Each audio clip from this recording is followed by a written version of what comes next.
வணக்கம் என்னாரே நட்புகளே, சகோதர சகோதரிகளே, நலமை மாப்பிள்ளைகளே, அனைவருக்கும் காலை வணக்கம். Happy Sunday. எங்களுக்கு இன்றைக்கி ஹாப்பி சண்டே தான். காரணம் என்னென்னா, நாங்கள் கரூர் ப்ரோக்ராமுக்கு கிளம்பியாச்சு. அப்படியே கிளம்புனோம்னா மணி இப்போ வீடியோ போடும்போது 8:30 மணி பார்த்துக்கோங்க. இந்த வீடியோ போஸ்ட் ஆகும்போது 10 மணி ஆகும். ஃபங்க்ஷனுக்கு கிளம்பிட்டோம். இப்போ நான் ரெடி ஆகிட்டேன். வீடியோ போட்டு முடிச்சுட்டு சூர்யாவும் இப்போ ரெடி ஆகிடுவாங்க. 2 பேரும் சேர்ந்து காரில் தான் போகிறோம். பப்புவும் கோகுலும் இங்கே தான் இருக்காங்க, விட்டுட்டு தான் போகிறோம். ஏன்னா பப்புவை பார்த்துக்கிறதுக்கு நான் காலையிலே ஃபோன் பண்ணேன். சுமி ஃபோனை எடுக்கலை. நாங்கள் ஏதாவது ஒரு ஃபங்க்ஷன் ப்ரோக்ராம் போகிறோம்னாலே அவளுக்கு எப்படி தான் கடுகடுன்னு இருக்குமோ இல்லை என்னான்னு தெரியலை. ஆனால் நான் நேற்று நினச்சது என்னென்னா, சரி சூர்யா வரமாட்டான். நேற்று மத்தியானம் கூட 12:30 மணி போல் கூட லைவ் போட்டுக்கிட்டு இருந்தா அங்கே திருச்செந்தூரில் வச்சு. அப்படிங்கும்போது இன்றைக்கி வர்றதுக்கு வாய்ப்பு இல்லை. நான் கண்டிப்பாக நானும் சுமியும் போகிற மாதிரி தான் ஒரு பிளான் போட்டோம். ஆனால் கடைசி கட்டமாக திடீர்னு பார்த்தா லைவ் முடிச்சுட்டு 7 மணிக்கு வர்றேன். சூர்யா வந்து எனக்கு ஒரு சர்ப்ரைஸ் கொடுத்துட்டான். கொடுத்ததும் இல்லாமல் அந்த வேகா வெயிலில் 5 மணி நேரம் 6 மணி நேரம் ட்ராவல் பண்ணி திருச்செந்தூர்லேருந்து இங்கே வரைக்கும் வந்திருக்கிறான். அதனால் நேற்று நைட்டு 9 மணி லைவ் அவள் வரலை, ரொம்ப டயர்டாக இருக்குன்னு சொல்லி படுத்து தூங்கிட்டா. நான் 10 மணி லைவ் போட்டேன். உங்கள் முன்னால் எல்லோரும் முன்னாலேயும் அக்கா எங்கன்னு கேட்டிங்க. இந்த தான் இருக்காங்கன்னு சொல்லியாச்சு. இதில் என்ன ஒரு விஷயம்னா, எனக்காக யார் உண்மையாக இருக்கிறா, எனக்காக என் மனசு நோகக்கூடாதுன்னு யார் இருக்காங்கிறத இந்த விஷயத்துலேருந்து நான் தெரிஞ்சுக்கிட்டேன். அதாவது என்ன தான் ரம்ஜானுக்கு சரி காலையிலேருந்து வரல, எப்படியும் எனக்கு நம்பிக்கை இருந்துச்சு 6 மணிக்குள்ளே எப்படியும் வந்துடுவா. வந்ததுக்கப்புறம் ரம்ஜானை கொண்டாடுவோம். ஏன்னா அங்கே கொண்டாடியாச்சு. எனக்கு நான் தனியாக மத்தியானம் உட்காந்துக்கிட்டு 2 மணிக்கு அந்த சாப்பாடை சாப்பிடும்போது கண்ணிலேருந்து தண்ணி அருவி மாதிரி கொட்டுச்சுங்க. எங்கள் அம்மாவும் இல்லை, என் குடும்பமும் இருந்து என்னை வந்து அங்கே சாப்பிட்றதுக்கு ஒரு பேச்சுக்கு தான் கூப்பிட்டானுங்களே தவிர உட்காந்து சாப்பிடுங்கன்னு சொல்லி சாப்பிட சொல்கிறவங்க என்ன பண்ணணும், டக்குன்னு வந்து அண்ணே உட்காருங்க, நான் தட்டில் போட்டு தர்றேன், உட்காருங்க, ஏங்க உட்காருங்க சிக்குபாய் சாப்பிடுங்க அப்படின்னு சொல்லி யார் சொல்லியிருக்கணும்? சுமி சொல்லியிருக்கணும், இல்லையா என் சம்மந்தக்காரமாக சொல்லியிருக்கணும். யாருமே எதுவுமே வாயை திறக்கலை. நான் பார்த்தேன், நம்மளுக்கு கிடைக்கிற மரியாதை இவ்வளவு தான். சரி ரைட்டு ஓகே, எங்கே நம்மளுக்கு மரியாதை கிடைக்குதோ அங்கே நம்ம இருந்துக்குருவோம் அப்படின்னு சொல்லி தான் வந்தேன். நான் எதிர்பார்த்த மணிக்கே நான் 6 மணியில் இவ்வளோ கோவத்தில் இருந்தேன். ஆனால் அவள் வந்த உடனே அவள் என் முகத்தை பார்க்க, நான் அவன் முகத்தை பார்க்க, 2 பேர் மாறி மாறி பார்க்கும் பொழுது எங்களுக்குள்ளே இருந்த அந்த கோவங்களும் மனஸ்தாபங்களும் ஒரு நிமிஷத்தில் மழை மாதிரி தெரிஞ்ச பிரச்சனை கூட பனி மாதிரி விலகிருச்சு. எனக்கு தெரிஞ்சு போச்சு இதிலேருந்து நிரந்தரம் யார், நிரந்தரம் இல்லாத எதுன்னு. ஏன்னா ஒரு வீடியோவுக்கு கூட என் கூட வந்து நின்று சரி இங்கே வாங்க இன்றைக்கி ரம்ஜான், நான் கூட எவ்வளவோ தூரம் கெஞ்சி கேட்டேன், ஏங்க சுமி வாப்பா 2 பேர் சேர்ந்து வீடியோவில் நின்று ரம்ஜான் வாழ்த்துக்கள் சொல்லுவோம் அப்படின்றதுக்கு, இல்லை உங்கள் வீடியோவில் நீங்கள் சொல்லிக்கோங்க, என் சொந்தங்களுக்கும் என் உறவுகளுக்கும் நான் தனியாக வீடியோ போட்டு சொல்லிக்கிறேன் அப்படின்னு சொல்லி விலகி ஓடுனது யார்? நீங்கள்லாம் சொல்கிறீங்களே குடும்பத்தோடு போய் சேருங்கண்ணே, நீங்கள் உங்களுக்கு கடைசி வரைக்கும் உங்கள் குடும்பம் தான், உங்கள் பிள்ளைங்க தான், உங்கள் பேரன் தான் அப்படின்னு சொல்கிறீங்கல்ல. என் பிள்ளை என் பேரை மாத்திரம் என் மேலே பாசம் வச்சா பத்தாதுங்க, என் பொண்டாட்டி என் மேலே பாசம் வைக்கணும். அவங்கக்கிட்ட என் மேலே ஒரு துளி கூட பாசம் இல்லை. நான் பழைய சுமியாக இருந்திருந்தா இந்நேரம் என்னை தாங்கி தடிக்கி இங்கே இருங்கன்னு சொல்லி காலில் விழுகாத குறையாக கெஞ்சிருப்பாங்க. ஆனால் இப்போ உள்ள சுமி அந்த சுமி கிடையாது. இப்போ அவள் வந்து சுகைலுக்கு சொந்தமானவன். அவன் என்ன சொல்கிறானோ அதுபடி தான் ஆடுறா. நேற்று கூட ஏதோ ஒரு இது போட்டாங்க, அதுக்கு அர்த்தம் என்னன்னு கேட்டதுக்கு நான் சொன்னேன், நோன்பு வைக்கிறதுக்கு இப்படி அர்த்தம்ங்கிறேன். இவ போய் சுகைலுங்கிறவன்ட்ட கேட்டு அதுக்கு அர்த்தம் என்னங்கிறத கேட்டு எனக்கு கம்யூனிட்டி போஸ்ட்டு போட்டிருக்கா. என்னையை வந்து அதில் மூதேவிங்கிறா. உனக்கெல்லாம் என்ன தெரியும் இஸ்லாத்தை பற்றின்னு சொல்லி என்னையவே கேட்குறா. எனக்கு தெரியாத இஸ்லாத்தை, நான் படிக்காத 30 குரானா, நான் படிக்காத மௌலுதா, நான் தொழுகாத தொழுகையா, நான் வைக்காத நோம்பா, எல்லாமே வந்து நான் வந்து முடிச்சுட்டு தான் இப்போ வந்து இந்த இதில் நான் உட்காந்துருக்கேன். ரைட்டா? என்னமோ நேற்று வந்தவன் சொல்கிறத கேட்டுக்கிட்டு எனக்கே வந்து இஸ்லாத்தை பற்றி நீ பாடம் எடுக்கிற. சரி ரைட்டு, அதை பற்றி கூட நான் இது பண்ணலைங்க. ஒரு புருஷனாக வந்திருக்கிறேன் என் வீட்டுக்கு, ஒரு அடுத்தவங்க முன்னால் மரியாதை கொடுத்து சரி அவர் தான் வேணான்னு சொல்லுவார், சாப்பாடு நம்ம கொடுப்போம் அப்படின்னு சொல்லி சோறை உடனே என்ன செஞ்சுருக்கணும் தட்டில். ஏன்னா இப்போ எங்கள் வீடுன்னா நானே போட்டு சாப்பிடுவேன். எனக்கு எப்போ இருந்து தெரியுமா சுமி மேலே வெறுப்பு ஆரம்பமானது?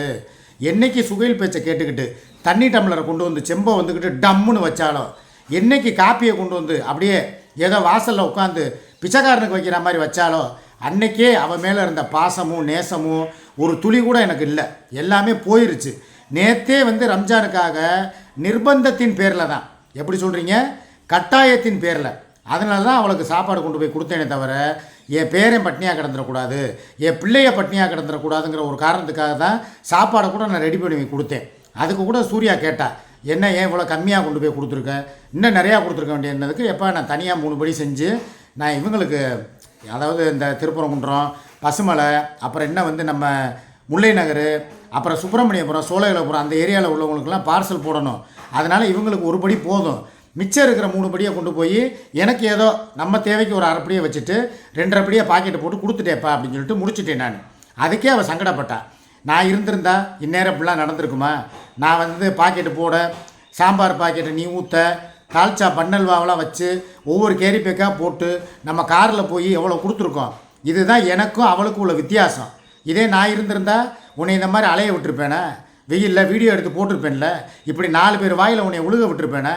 இதில் பல பேருடைய இது என்னென்னா, நான் சாப்பாடே செய்யலையாம், நான் யாருக்குமே கொடுக்கலையாம்.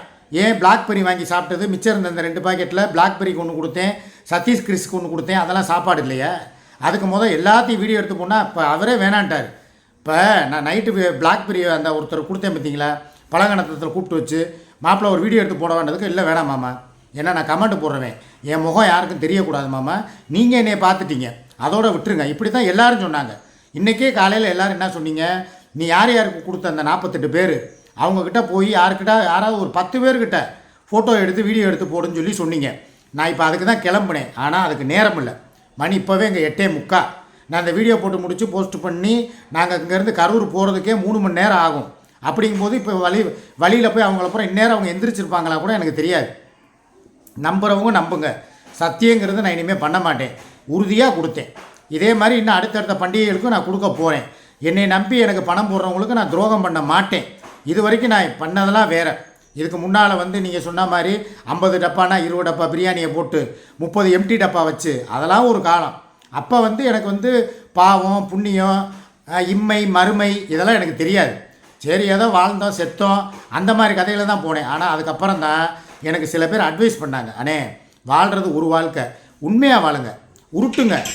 இந்த பாருங்கள் ஃபோன் கூட பாருங்கள், மணி கூட அடிக்குது, அந்த அளவுக்கு உண்மையாக வாழுங்க அப்படின்னு சொல்லி நிறையா பேர் எனக்கு கொடுத்த அட்வைஸ்னால தான் இன்றைக்கி நான் என்னை நானே மாற்றிக்கிட்டு நல்லவனாக வாழ முயற்சி பண்ணலை, முழு மூச்சாக இறங்கிட்டேன். இதுக்கு தடைகள்லாம் யார் இருந்தாலும் போய்கிட்டே இருப்பேன். சில பேர் சொல்கிறாங்க கரூர் ஃபங்க்ஷன் நடக்காது, கரூர் ஃபங்க்ஷனுக்கு இவங்களை கூப்பிடவே இல்லை, கரூர் ஃபங்க்ஷனில் இவங்களை அவாய்ட் பண்ணதுனால தான் இப்போ இவங்க 2 பேர் வந்து அப்படியே அவள் திருச்செந்தூர் போகிற மாதிரியும் இவங்க சண்டை போட்டா மாதிரியும் நாடகம் போட்டு சம்பாதிக்கிறாங்க. ஏங்க நாடகம் போட்டு சம்பாதிக்கணும்னு நினைக்கிறவன் என்ன பண்ணியிருப்பேன், திருச்செந்தூர் போயிருக்கியா, சரி அப்படியே அங்கேருந்து இழுப்பூர் போ, இழுப்பூர்லேருந்து தாராபுரம் போ, இல்லையா உன் புருஷன் கூட சேர்ந்து வீடியோ போடு, நல்ல வியூஸ் போகும், நான் உங்கள் 2 பேரையும் கழுவி ஊற்றுறேன், நீ என்னை கழுவி ஊற்றுன்னு சொல்லி எப்படியோ சம்பாதிக்கலாம். கண்டென்ட் போடணும்னு நினச்சா எப்படி வேணாலும் போடலாங்க. ஆனால் அந்த மாதிரி எண்ணம்லாம் எனக்கோ சூர்யாவுக்கோ துளி கூட கிடையாது. அவர் 2 நாளாக ஒழுங்காக வீடியோ கூட போடலை, உங்களுக்கே தெரியும். எதுக்காக? எங்களுக்கு மனஸ்தாபம், அன்றைக்கி நைட்டு நடந்த சண்டை, அதுக்காக சண்டை அப்படியே சண்டையாகவே தொடர்ந்து போய்கிட்டே இருக்கணும்னு ஒன்றும் கட்டாயம் கிடையாது. ஒரு ஃபங்க்ஷன் வருதுன்னா இந்த ஃபங்க்ஷனுக்காக நாங்கள் 2 மாதமாக அவங்க எங்களை கூப்பிட்டுக்கிட்டே இருக்காங்க. உங்களுக்காக அங்கே வந்து நீங்கள் உங்கள் கையால் நீங்கள் 2 பேர் செலிப்ரிட்டி, ஒரு 100 பேருக்காவது அரிசி மூடை கொடுக்கணும் அப்படின்னு சொல்லி சொன்னாங்க. ஏமா அவ்வளோலாம் எங்களால் முடியாது, ஒரு 50 பேருக்கு நாங்கள் கொடுக்குறோம், அதுக்கப்புறம் ப்ரோக்ராம் இருக்குது, சிக்கானே நீங்கள் வந்து உங்கள் ஸ்பீச்சை கொடுக்கணும், அதே மாதிரி சூர்யா நீங்கள் ஏதாவது ஒரு டான்ஸோ இல்லை வேறு ஏதாவது ப்ரோக்ராமோ நீங்கள் பண்ணணும் அப்படின்னு சொல்லி எங்களை ரிக்வெஸ்ட் பண்ணி கேட்டாங்க. பெட்ரோல் காசு கூட நாங்கள் வாங்கலைங்க, நாங்கள் அப்படியே கிளம்பி அவங்க கூட கேட்டாங்க, உங்களுக்கு எதுவும் செலவுக்கு ரூபா நாங்கள் எதுவும் போட்டு விடவா, இல்லை எதுவும் அங்கே ரூம் எதுவும் போட்டு கொடுக்கவா, நீங்கள் ஃப்ரெஷ்ஷப் ஆகி வர்றதுக்கு எதுவுமே வேணாங்க. நாங்கள் வந்து சாதாரணமாக மக்களோட மக்களாக நாங்கள் எங்களுக்கு ஒன்றும் தலையில் ஒன்றும் கொம்பு முளைக்கலை. நாங்கள் செலிப்ரிட்டி ஆனது எப்படி, உங்களால், உங்களை மாதிரி மக்கள் பார்க்குறதுனால, என்னுடைய தங்கச்சிகள் என் மாப்பிள்ளையினால தான் நாங்கள் இந்த இடத்துல உட்காந்துருக்கோம். அதுபோல் நான் இயல்பானவன், யதார்த்தமானவன், அதனால் எனக்கு வந்து இந்த பந்தா பண்ணுறதோ தற்பெருமை பண்ணுறதோ எனக்கு பிடிக்காது. இந்த சட்டை கூட ஏன் எடுத்தேன்னா அவளுடைய கம்பல்ஸ்க்காக தான் எடுத்தேன். நான் எளிமையாக சொன்னேன், ஒரு கதர் வேட்டி கதர் சட்டை கூட எடுத்துக்கிறேன்ப்பா, எனக்கு போதும், நான் இனிமேல் வந்து ஒயிட் அண்ட் ஒயிட்டு தான் போட போகிறேன். எனக்கு இந்த படோடாப்பமாக 2000 ரூபா 3000 ரூபா 5000 ரூபாய்க்கு சட்டை வாங்குறது, ஜீன்ஸு பேண்ட் 8000 10,000க்கு வாங்குறது, இதெல்லாம் எனக்கு பிடிக்காது. நான் ஒரு எளிமை விரும்பி, அதனால் மக்களோட மக்களாக இருக்குன்னு நான் நினைக்கிறேன்றதுக்கு இல்லை. ஃபங்க்ஷனு இந்த மாதிரி இடத்துக்கு போகும்போது, அதாவது ஆடை பாதி ஆள் பாதிம்பாங்க, ஆடை இல்லாதவன் அரை மனிதன் அப்படிம்பாங்க. அதனால் சரி போகிற இடத்துக்கு ஒரு ஃபங்க்ஷனுக்கு போகிறோம், நீட்டாக ட்ரெஸ் பண்ணிட்டு போவோம் அப்படிங்கிறதுக்காக தான் நான் இந்த ட்ரெஸ்ஸே நான் போட்டேன். இல்லைனா இதில் கூட எனக்கு விருப்பம் கிடையாது. இப்போ கூட இந்த வருங்க என் செருப்பை கூட மாற்ற சொன்னான், வாயா உனக்கு ஒரு நல்ல செருப்பு வாங்கி தரேன், பேட்டா செருப்பு போட்டுட்டு போவோம் அப்படின்னா அது கூட நான் வேணான்ட்டேன். சாதாரண என்ன அது சரியா? ஏப்பா நீ மாத்திரம் இந்த பிளாக் அண்ட் பிளாக் போட்ட என்கிட்ட சொல்லவே இல்லை. எங்கே வருங்கடா டேய், இவ்வளோ பாருங்கடா. ஆஹா பத்தியா, அங்கே இருக்கிறவங்கள பூரா கவர் பண்ணுறதுக்கு பிளாக் அண்ட் பிளாக் போட்டு ஜாக்கெட்டை பாருங்க, கையில் கண்ணாடி இலை மாதிரி ஜாக்கெட்டு. ஆஹா பார்த்துட்டீங்களா? ரெடி ஆகிட்டாடா, கிளம்பிட்டாடா. ரைட்டு, ஓ சந்தோஷம். எனக்கு என்ன, நல்லா இருந்தால் கண்ணுக்கு அழகு. நம்மளை வந்து யார் யாரெல்லாம் எதுக்குறாங்களோ நம்மளை யார் வாழவே கூடாது. சொல்லிக்கிறேன், நான் திரும்பியும் சத்தியம் பண்றேன், முருகமலை சத்தியமா உனக்கா நான் வரல. எல்லாரும் சத்தியமே நீ பண்ணக்கூடாது. நான் ஒரே நீ பண்ணாதடா, நான் பண்ணுவேன்டா. நேத்து ஒருத்தன் பேசுனா நான் ஈர வெங்காயம் மாதிரி, அந்த ஈர வெங்காயத்தை அவனோட வச்சுக்க சொல்லு சரியா? நான் எனக்கு உண்மை இருக்குங்க போது நான் பண்ணிதாவேன். உன்ன மாதிரி பிராடுகாரன் தான் சத்தியம் பண்ணக்கூடாது. நான் உண்மையா இருக்கும் போது நேத்து கேட்டிய நீ எங்க போயிட்டு வந்தியோ, எவன் கூட போயிட்டு வந்தீங்க, நீ சொல்லு பாப்போம். எவன் கூட போய் நான் படுத்து நீ சொல்லிடு. சொன்ன உன் வாயில என்ன ஒரு வாரத்துக்குள்ள என்ன ஆகுதுன்னு மட்டும் பாரு. 6 மணி லெவல நீ வந்து கோயிலுக்கு போன, இன்னும் எங்கெங்க போனியோ, பாலா வந்தானா, என்னென்ன பேசுற? பாலா வந்தானா மட்டும் தான் கேக்குறேன். என்ன பண்ணுவ? நான் கேக்குறேன், பாலா வந்தா நீ என்ன பண்ணுவ? ஒண்ணும் பண்ண முடியாது. அப்ப மூடிக்கிட்டிரு. நான் எப்படி போய் என் குடும்பத்துக்கு போய் பிரியாணி கொடுத்து அவங்க கூட உட்காந்து வீடியோ போட்டேனோ, அதே மாதிரி நீ பாலவநாயகத்து கூட போய் வீடியோ போட்டாலோ இல்லை அவங்க கூட பேசினாலோ, ஏன் அவங்க கூட நீ ஒன்றா இருந்தால் கூட என்னால் கேட்குறதுக்கு அதுக்கு ரைட்ஸ் கிடையாது. என்னை காலையில் டென்ஷன் ஆக்காத. நான் பாட்டுக்கு அமைதியாக வீடியோ போட்டுட்டு கிளம்பணுங்கிற மூடில் இருக்கேன். அப்புறம் போகிற ப்ரோக்ராமே கேன்சல் பண்ணி விட்டுருவேன். அதை நான் கேன்சல் பண்ணிடுவேன். இப்போ நினச்சா கூட மரியாதையாக இருக்கேன். பார்த்தீங்களா இவ திமிருத்தனை என்ன அடங்கலை? பார்த்தீங்களா என்ன மயிருக்கு உன மாதிரி என்ன போய் ஆள் இல்லைன்னு சொன்னா அண்டா பிரியாணி உட்காந்து குடும்பத்தோடு உட்காந்து தின்னவன் நினச்சியா? நீ என்ன பிரியாணி நான் தொட்டேன்னு சொல்லி நீ நினச்சியா? சாப்பிடலடா, அதை வேணால் நான் ஒத்துக்கிறேன். நைட்டு நான் கூட கெஞ்சி பார்த்தேன். சில பேர் சொன்னாங்க பாரு, ஏதோ சூரியவம்சம் படத்தில் மாதிரி தேவயானி போய் திருடி திங்கிற மாதிரி நைட்டு நேரம் போய் அவள் திங்க போகிறாமாமா, நீ போய் அவளுக்கு புறையேறும் தண்ணி எலி கொடுன்னு சொன்னீங்கல்ல, அந்த மாதிரிலாம் இல்லை. அவள் ரோசக்காரி, ஆனால் பாசக்காரி. சோறு வேணாம் திங்கவே மாட்டேன்னு முடிவெடுத்தா திங்க மாட்டா. ஆனால் பாசத்தோடு என் கூட வரணும், ஃபங்க்ஷன் போகணும்னா கிளம்பி வருவா. எவ்வளவுதான் மனஸ்தாபங்களோ, அதுக்காக தான்டா இவளை என் கூடவே வச்சுருக்கேன். எனக்கு அவள் 3 வேளை சோறாக்கி போடுறதுக்காகவோ. இங்கே பார்த்தீங்களா ஈன சூனம் இல்லாதவனா இந்த மாதிரிலாம் பேசினா இவன் கூட யாருக்காவது ஃபங்க்ஷனுக்கு போகணும்னு தோணுமா? என் நிலைமையை பார்த்தீங்களாடா? உண்மையிலே சொல்கிறேன், யாருக்கு வேணாலும் இந்த நிலைமை வரலாம். ஆனால் என்னைய மாதிரி ஒரு பாவப்பட்ட ஜீவனை உலகத்தில் பார்க்கவே முடியாதுடா. உண்மையிலே சொல்கிறேன். நான் என்னங்க பண்ணேன், ரம்ஜானுக்கு போய் என் கடமையை செஞ்சேன். என் குடும்பத்துக்கு சாப்பாடு கொடுக்கணுங்கிறது என் கடமை. என் பேரன் என் பிள்ளைங்க எல்லாம் சாப்பிடணும்னு அவங்கள சாப்பிட வச்சு அழகு பார்க்கறது என் உரிமை. இதே தீபாவளிக்கு நீங்கள் வெடி வெடிக்கிறீங்க. அண்டா அண்டாவா தின்னி இல்லை, நல்லா கேட்குறடா, இருங்கடா கோச்சுக்காதீங்க. குடும்பத்தோட அண்டா அண்டாவா சோறு தின்னாங்க இல்லை. பக்ரீத்துங்கிறது ரம்ஜானுங்கிறது என்ன, எனக்கு இஸ்லாத்தை பற்றி தெரியாது. ஆனால் நான் சொல்கிறேன், நோம்பு கஞ்சி எதுக்கு 30 நாள் ஊற்றுறாங்க? நோம்பு திறக்கிறவங்க மட்டும்தான் அந்த நோம்பு கஞ்சியை குடிக்கிறாங்களா? மதம் வேறுபாடு எதுவுமே இல்லாமல் எல்லாரும் பசியாத்தி அதில் அவங்க நோம்பு திறந்தாதான் அந்த புண்ணியம் சேரும்னு சொல்லி தான் நோம்பு கஞ்சி எல்லாருக்கும் ஊற்றுறாங்க, பாகுபாடு இல்லாமல். நோம்புங்கிறது என்ன, ரம்ஜானுங்கிறது என்ன, பிரியாணி கிண்டி 10 பேர் பசியாரி அந்த வயிறு வந்து நல்லா இருக்கணுங்க அப்படின்னு சொல்லி அந்த வாழ்த்துறது தான் அந்த 30 நாள் நோம்புக்குரிய அர்த்தம். இந்த பண்ணாட பைய குடும்பத்தோட போய் அண்டா வச்சு இவன் குடும்பம் மட்டும் 50 பிரியாணி தின்னு புட்டு எங்க வீட்டுல வேலை செய்து பாரு அந்த அக்கா, 1 ரூபாய் சோறு கொடுக்குறடா. இந்த எனக்கு நல்லா வந்துரும்டா என் வாயில. அக்காவோட நம்பர் எனக்கு தெரியாதுடா.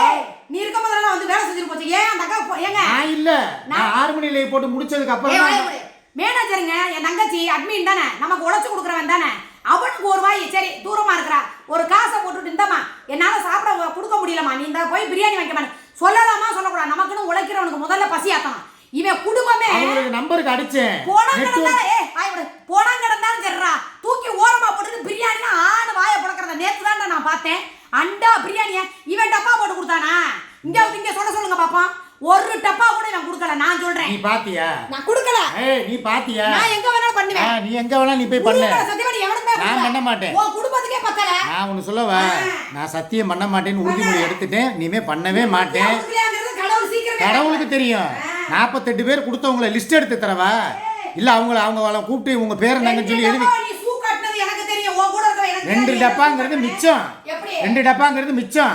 மீதி 48 டப்பா கொடுத்த உனக்கு தெரியுமா? நான் பாக்கெட் எல்லாம் எங்க வச்சு போட்டேன்னு தெரியுமா?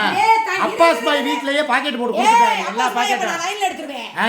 எடுத்து நான் ரெக்கார்ட் போட்டு நான் போட்டு வந்தவாத போடு, நான் பாத்துக்கிறேன். நானு 48 பாக்கெட் நான் போட்டேன். சரி அந்த அண்டாவில் எவ்வளோ தெரியுமாடா, கிட்டத்தட்ட 20 பேர் சாப்பிடலாம். அது இல்லாமல் இப்போ வீட்டில் இவன் காமிச்சது என்ன சொன்னா, நான் வீட்டில் போய் சாப்பிட்றேன்னு ஒரு சின்ன வாளியை காமிச்சேன். வீட்டில் வந்து பார்க்குறேன்டா, கிட்டத்தட்ட அவ்வளோ பெரிய இந்த வாளியை காமிக்கிறேன். ஏய், அவ்வளோ பெரிய வாளி ஃபுல்லாக தானே பிரியாணி இருந்துச்சு. ஆளை பாரு, பிரியாணியிலாம் பொய் சொல்ல மாட்டேங்க. நான் கொடுத்த காசுக்கு நான் பிரியாணி போட்டாச்சு. இவன் சொல்கிறேன் நான் உடைக்கிறேன். எனக்கு காலங்கட்டால உட்காந்து போய் பேசியிருக்க. அவன் கட்டப்பையில காமிச்சது இந்த வாளி. நேற்று வீட்டில் வந்து பார்க்குறேன், இந்த வாளியில் இந்த வாளி அடி தூரம் மட்டும் வச்சிருக்காண்டா. சரி, நான் ரோசத்தில் சாப்பிட மாட்டேன். அவன் கோவில் சின்ன பிள்ளை தானே. இந்த வாளியில தால்ச்சா வாங்கின வாளி எது? அதுதான் பிரியாணி வாங்கின வாளி. பிரியாணி வந்து நீ சரி டே, நேத்து நீங்க அந்த வீடியோ பார்த்தவன் எவன் இருப்பீங்க, அதுல பாருங்க நான் காட்டின வாளி அந்த பிரியாணி. சரி, இதுல எப்படி பிரியாணி வீட்ல போட்டுட்டா? டேய், இந்த தூருக்கு கடந்துச்சுடா. சரி சரி சரி, நான் இன்னொன்னு சொல்றேன். இப்போ நான் நிரூபிக்கிறேன். இந்த வாளி மூடி அந்த வாளி மூடி எடுத்துட்டு வா. இப்போ வண்டவாளத்தை நான் உடைக்கிறேன். 2 மூடியை மாத்திரம் எடுத்துட்டு வா. கொண்டா, கூட மூடி. இருடா ஒரு நிமிஷம் இருங்க. நேத்து மத்தியானம் போட்ட வீடியோவை எவன் பாத்தீங்க? சரி வா பாத்துக்கலாம். வா வா வா வா இங்க வா. ஏய், நீ மூடியை மாத்திரம் கொண்டு வா. நேத்து நான் வந்து கட்டப்பையில காமிச்சது எந்த வாளி? இங்க பாரு, நேத்து கட்டப்பையில காட்டினது இந்த வெள்ளை மூடி வாளியா இல்ல இந்த சிகப்பு மூடி வாளியா? நல்லா பாத்துக்கங்க.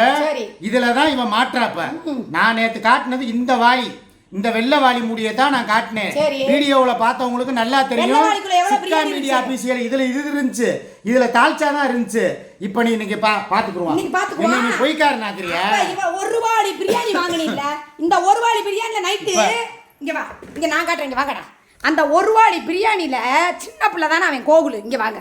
நைட்டு சாப்பிட்டான்டா, ஒரு 4-5 துண்டு கறி இருக்கும். இங்க பாருங்கடா, இந்த ஆளு சாப்பிட. இது எப்படிடா பிரியாணி இருக்கு? நீங்க எல்லாம் பார்த்ததெல்லாம் எப்படி பிரியாணிடா பாத்தீங்க? இவன் சத்தியமா சாப்பிடல. ஏன்னா இருக்கலன்னு சொல்லி வெத்தலை போட்டேன் பாத்தீங்களா? தின்ன பிரியாணி கூட இருக்கிறவ வந்து கோயிலுக்கு போயிட்டு கொலை பட்டினியா வர்றா. இவன் இங்க உட்காந்து சட்டியா பிரியாணி தின்னுருக்கானே, அந்த கடவுள் ஏத்துக்குமா? அப்படி பிரியாணி தின்னுட்டு ஏதோ எச்சையில போடுற மாதிரி கொண்டு வந்து எங்களுக்கு கொடுத்துருக்கேன். நீ 2 நாள்ல ஒரு படி பிரியாணி வரணும். நான் என்னை சுத்தி இருக்கிறவங்க இல்லாத ஏழை மக்களுக்கு நான் கொடுத்தே ஆகணும். இல்லைன்னா உனக்கு கலடு போகும். 2 படி இல்லை 200 படி கூட செஞ்சு தர்றதுக்கு நான் தயார். ஆனால் என் மேலே அபாண்டமான பழியை போடக்கூடாது. பிரியாணி நைட்டு 11 இங்கே பாருங்க.